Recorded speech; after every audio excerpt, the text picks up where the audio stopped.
Hi, and welcome to Simply Safe Food Service Certified. This class will lead you to certification in Simply Safe Food Service Certified, as well as one of the big three certifications that are accepted nationwide. The Simply Safe is sponsored by the Global Food Service Institute at the State University of New York at Morrisville. So GFI is set up at SUNY Morrisville, and they are the owners of the certification Simply Safe Food Service, and I'll explain what that is in the next slide. And presented by myself, Ed Manley with E.H. Manley and Associates. I've been doing training in food safety, HACCP, restaurant management since 2003. I've helped over 3,000 people get over or approximately 8,000 certifications. Teach at the White House, Camp David, Vice President's House, Secretary of the Navy's office, Secretary of the Army's office, civilian locations as well, in Afghanistan and Iraq and Germany and Italy, and ships and bases. So, and also doing training in Las Vegas as well, and others, some civilian, but mostly I've focused on military over the years, but now getting more into the civilian aspect of the training. So what is Simply Safe Food Service Certified? Where'd that come from? Well, everybody else is pretty much a one-trick pony. The NRA's got ServSafe, and Prometric has CPFM, and also they have a HACCP one that I found I got tired of that test. And so I decided to be a multiple trick pony. There's various needs. Not everybody needs those. So I came up with various levels, and so this training will work for Simply Safe Worker, so that would be the least number of bug names, and more in terms of questions regarding hand washing and clean and sanitize the cutting board and the things that a worker really needs to know. Simply Safe Supervisor is higher level, so more of the bug name questions, and they need to be at a higher level than the worker level. So we have those two levels of tests within the Simply Safe system. And then once you pass the supervisor test with at least an 80, then we'll pay to have you do the nationally recognized exams. And I've mostly been doing CPFM, Certified Professional Food Manager from Prometric, but we're doing a lot of ServSafe now with the National Restaurant Association. And then the other one of the big three is the National Registry of Food Service Professionals, and later on I'll explain to you those three and how they're all the same, even though some do a better marketing job. But as far as the health departments across the country that require certifications, they're all equal. So you'll get two certifications, a Simply Safe Worker or Simply Safe Certification Supervisor, and assuming you pass the supervisor one with at least an 80, then we'll pay for you to take one of the other tests. The reason for the 80 is for ServSafe the passing score is 75, and our test is easier than any of those three. So if you don't get an 80 on ours, you're not going to pass those, so you might as well keep doing ours till you pass. Hopefully that makes sense. If not, send me an email. We have two purposes for this class. One is to provide safe, wholesome food for your customers, and to define yourself as a leader in food safety efforts. So regardless of your rank, you have the ability to be the person everybody looks at and says, now there's a good food safety guy, look at or gal, look at the clean space, everything's organized, clean, sanitized, and all that. So that's purpose today, is provide safe, wholesome food, and also for you to be your operation, you personally, to be a leader in food safety efforts. Food safety is a partnership. It's a team effort to make sure you end up with safe products. I always say you're at the mercy of the dumbest and or least caring person in your operation. So, and that person can just screw up your whole operation. Everybody can be perfect. You got one person who doesn't really care, and you're going to have some foodborne illness, and your place is going down. So it's a partnership, and everybody has to be supportive, from the pot washer up to the GM. Having completed this class, we expect you to lead that partnership. No matter your job status or military rank, you can be the lowest level person there, and your place is just clean and spick and span, and you're looking sharp, and people can look at you and say, See old Betty over there? That's how I want you to look. That's good food safety right there. My core belief is that if people really understood that if you don't wash your hands after you go to the bathroom, people can actually get sick. I think if people really believe that, if people were actually told that, they would do a better job. So I'm going to spend the first few minutes of our time together just going through the challenges, some stories, some demonstrations of what can happen, and then we'll get into food safety, because I think I need to make it real for you.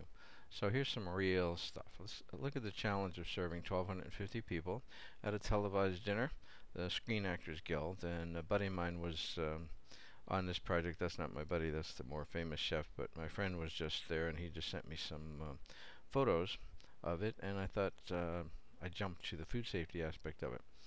The dish that we're doing, the chef says, has 38 steps in it. If you take that and multiply it times 1,250 plates, that's close to 42,000 steps. Chef Jackson's 4th year of doing these 42,000 steps.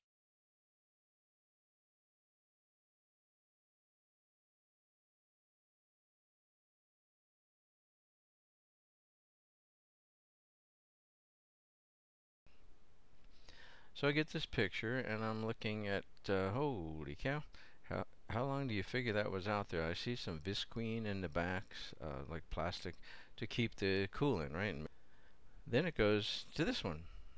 Holy cow again.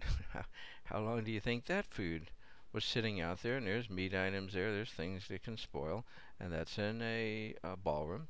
Maybe it's cool in all the corners, maybe some parts of it don't work, but it just struck me, whether you're in a huge operation or a small operation, the chances to screw up the food are really high. Do outbreaks happen? Yes, they do.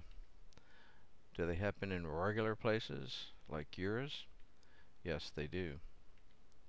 Is it only stupid people who get nailed? No, it's smart people, just like you and me, that have some stupid person or an uncaring person who just doesn't do the job properly. So every once in a while you get somebody like this young lady who decides, that, that looks a little dumb. And when you look at some of the things that people do at their workplace, I've got people who won't eat at their workplace in the military because they see what other people do. So unless they made the product themselves, they won't do it. They won't eat it. Why? Because they see people doing stupid things. Right, so how'd you like to be this restaurant? I actually happened to meet the guy who's responsible for the buildings that Taco Bell has, and he explained to me the issue. So some people were standing at a bus stop in New York City and leaning against the window, and somebody turned around and looked inside the window, and the streetlights were beaming into the restaurant, and they saw a whole bunch of rats running around the restaurant. So they thought, gee, I'll bet the TV would just think this was cool, which they did. So they came out there, and if you watch this video, there's people screaming like somebody just hit a Grand Slam home run in the 9th inning of the World Series to win the World Series. They're screaming. They're just so excited. Wow, look at that. Holy cow. So if you just Google rats, about the 10th thing down, if you just Google rats, is this. So this is 2007, so you just never get away from, so you don't want this for your restaurant. And guess what? That place is no longer a restaurant. Now I think it's a clothing store or something, because who's going to want to eat in the next restaurant? Any of the rats didn't get the notice that the restaurant chain changed. You think there's rats next door?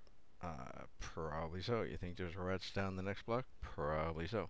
What the guy told me was that they had construction in the area, and that caused the ground to shake and cracks in the walls, and so the rats got into the place, and that may be true. I'm thinking that it wasn't the first time the restaurant, when they showed up in the morning, they saw the rats. So had they taken care of it, then it wouldn't have been such a big problem. They didn't, and so There you go. 4 years later, still negative publicity. The media is full of horror stories. A Shigella outbreak closed an Illinois subway for more than 2 weeks. 78 people became ill. 11 required hospitalization. One lawsuit was by a customer who became ill from eating a veggie sandwich. Shigella spread through food contamination from dirty hands from someone who didn't follow the basic hygiene rules. In an earlier Shigella lawsuit, a jury awarded more than $150,000 for the plaintiff in what is thought to be the first E. coli lawsuit. The trial resulted in a $4.75 million award. That would put your restaurant out of business. In 2011, the Center for Disease Control updated their estimates to 47.8 million cases of foodborne illness annually, 127,000 hospitalizations, 3,030 deaths. I just read today, as I'm recording this, that for every one case that's reported, 30 are not reported. 3,030 deaths. They used to say for decades 5,000 deaths a year. And now the Congress, which passed legislation, but that's not funded and not likely to get funded, to upgrade our food safety efforts in the U.S., is saying, well, hey, we used to have 5,000 deaths and now we only have 3,000. But I've read something about they just changed the way they did the math or something like that. They changed the reports. So we're probably still killing 5,000. New and deadly serotypes of E. coli have appeared recently. With the population aging, more people than ever are susceptible to harm. So if we're doing such a great job, and Florida is a state where ServSafe is really big, and the Florida Restaurant Association does a great job, and Florida has its own program that people have to go through if you want to work in the food business. So if that was all working and it was all so wonderful, why would we still have 4.9 million reported cases of foodborne illness in Florida? That's 5 million out of 48 million. Are we believing the 47.8 million when we had 5 million in one state and there's 49 other states? So what they say, figures lie and liars figure, or something like that. So you think we're doing okay? I think not. I think we don't spend enough time in these classes. They just go through 41 to 135, 165, 155, 145, and I don't think anybody really makes it believable, so I try to do that. In a 2007 survey, 92% of people said they washed their hands after using a public restroom. Monitoring showed that only 77% did. A government study showed food handlers' poor hygiene was responsible for 36%. That's more than 1 out of 3 people who have foodborne illness caused by poor hygiene, meaning they didn't wash their hands, their clothes are dirty. A hand washing rate of 100% by everyone else can be brought down by as much as 23% if only one person, like a busy food handler, doesn't wash their hands. So that's what I said earlier. You're at the mercy of the dumbest or the least caring person you have.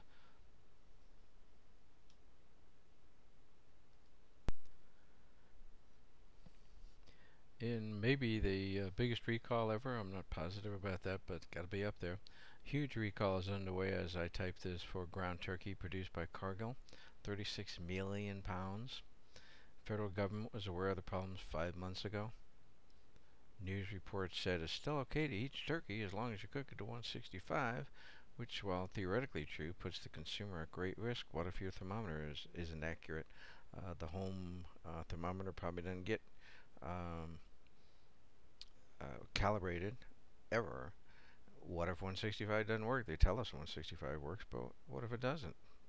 And not everybody reads the news or watches TV for 5 months that nothing was said. So it's an ugly world out there.